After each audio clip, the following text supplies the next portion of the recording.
Nous ne discutons pas ici d'une quelconque futilité.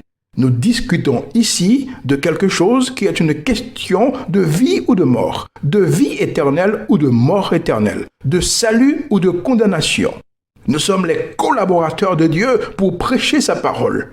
Et Dieu combat le péché, et le premier péché qu'il combat est celui de son peuple. Mais vous ne voulez pas vous impliquer dans ce combat. Que Dieu se batte seul? Alors pourquoi vous a-t-on appelé au ministère? Vous feriez mieux d'aller vendre des frites ou ouvrir une boulangerie. Cela vous serait aussi rentable. Allez, croyez-vous que Dieu est un prêteur? Un usurier? Que représente Dieu pour vous? Un guichetier? Une machine à sous? Un casino? Par exemple, pour éviter les problèmes, quel arbitre va siffler un penalty à la dernière minute pour l'équipe visiteuse dans un stade plein à craquer? Ce serait suicidaire. Mais il y a des arbitres qui agissent avec intégrité et qui disent « Je m'en fiche, le règlement dit que c'est un penalty, donc c'est un penalty ». Un arbitre de football est parfois plus juste qu'un prédicateur. Quelle honte! C'est pourquoi la parole de Dieu est au-dessus de toute norme humaine. Et la Bible ne pèse pas le pour et le contre sur le plan moral de l'homme ou sur le plan éthique. Elle pèse la vérité de Dieu, pas celle de l'homme.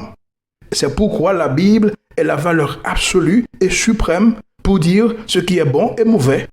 Et la vérité est au-dessus du prédicateur, au-dessus de la personne, car l'amour ne foule pas aux pieds la vérité. L'amour ne peut pas fouler aux pieds la vérité. Au nom de l'amour, je ne peux pas fermer les yeux sur la vérité pour défendre le mensonge. Au nom de l'amour, je ne peux pas fermer les yeux sur la vérité pour défendre le mensonge. L'amour ne foule pas aux pieds la vérité, il la proclame sans peur et sans crainte. Écoutez bien ceci. Celui qui veut rester neutre face à cela est tiède. Ce qui se passe est si grave, si terrible, que celui qui veut être neutre est celui qui est le plus perdu. C'est le tiède que le Seigneur vomira de sa bouche, parce qu'il ne veut être ni chaud ni froid. Il ne se définit pas.